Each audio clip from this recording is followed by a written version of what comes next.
ሰላም እንደምናላችሁ ሁሉ ሰላም ነው። ትላንትና ያያችሁት ነገር ሆኗል። እንግዲህ በአሜሪካና በኢራን መካከል ያለው ነገር እየጠነከረ መጥቶ እንግዲህ አሁን ኢራን መሪ ዋናው ከሞተ በኋላ ፕሬዚዳንት ትራምፕም የሰጡት ነገር ብዙ ለኢራንያኖች የሚዋጥ ባይሆንም ምንድነው ያለ ያለ People of Iran, I say tonight that the hour of your freedom is at hand. Stay sheltered, don't leave your home. It's very dangerous outside. Bombs will be dropping everywhere. When we are finished, take over your government. It will be yours to take. ብዙ ቦምቦች ሊወርዱ ይችላሉ። ኢራን የምትኖሩ ሰዎች አትውጡ ከቤታችሁ የሚል አንድምታ አለው። ስለዚህ ምንድነው ይሄ ያሳየን ያለው ስጋት አለ። እንደ አሜሪካም እንግዲህ እዚህ ጋር እንደምታዩት ምንድነው ያለው To the members of the Islamic Revolutionary Guard, the armed forces, and all of the police, I say tonight that you must lay down your weapons and have complete immunity, or in the alternative, face certain death. So, lay down your arms, you will be treated fairly with total immunity, or you will face certain death. በጣም አስጠንቅቋል። መሳሪያ የሚያነሳ ከሆነ የትኛውም ኢስላሚክ የሆነ ማንኛውም እንቅስቃሴ ሞት ነው ያወጅንበት ብሏል። እንግዲህ ዴይዝ ነው ያወጅ ነው ብሏል። እንግዲህ ማሰብ ያለባችሁ ይሄ ከዚህ ከኢራን ከአሜሪካ ያለፈ ነው። ግሎባል የሆነ ነገር ነው የሆነ ያለው። በጣም ልንሰጋ ይገባል።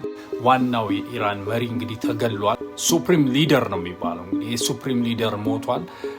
ቀጣይ ሊሆን የሚችለው ነገር ምንድነው ብለን ካሰብን እንግዲህ የኢራን መንግስትም ገና ተጀምሯል ነው ያለው። ጀመር ነው ያለውና የሚያሰጋ ነው። ያው ለአሜሪካም በዛ ገልፍ ኦፍ ኤደን በዛ በሚድል ኢስት አካባቢ ላይ ምናሉ አገሮች በሙሉ ጠንቅ የሆነ ጦርነት ነው የሚሆነው። ሊዛመት ይችላል የሚል ቀጣይ ሊሆን የሚችለው ነገር ብዙ ጊዜ እየተናገርን ነው። ሰው ግን አላስተዋለም። እየመጣለውን ነገር እያወራን ነው። እንደ ክርስቲያን ግን ነቅቶ የሚጸልይ ቤተክርስቲያንም ይሄን እየተናገረች አይደለም ያለችው። እንደ ቀልድ ነው የታየው። ትላልቅ ጥቃቶች ይሆናሉ። የተለያዩ ግዛቶች ሎስ አንጀለስ፣ ኒው ጀርዚ፣ ሚኒሶታ ጥቃቶች ሊኖሩ ይችላል። ኢንተርናል ከውስጥ የሚወጡ ጥቃቶች። ነገር ግን በዚህ በኢስላሚክ ፌዴሬሽን ወይንም ደግሞ ኢስላሚክ ኮንግሪጌሽን በነሱ የተቀነባበረ ከዲሞክራቶች ጋር እጅ ለእጅ ሆነው ጥቃት እንደሚኖር እየተናገሩ ያሉት። ስለዚህ በጣም ልንጠንቀቅ፣ ስፔሻሊ ኒውዮርክ የምንኖር ሰዎች በጣም መጠንቀቅ አለብን። በቤታችን ሞሮፍ እያሳለፍን እየጸለይን። ይሄ ከባድ ነገር ነው፣ እንደምናስበው ቀላል አይደለም። የሆነውን ነገር ታያላችሁ። እንግዲህ ኢራን ባህሬን ላይ እንዲሁም ዩናይትድ አረብ ኤሚሬትስ፣ ኩዌትን፣ ዱባይን ሳይቀር መታለች። ምክንያቱም ለአጠገቤ ያላችሁ እንዴት ነው ለአሜሪካ ሳይድ የምትይዙት የሚል ይመስላል።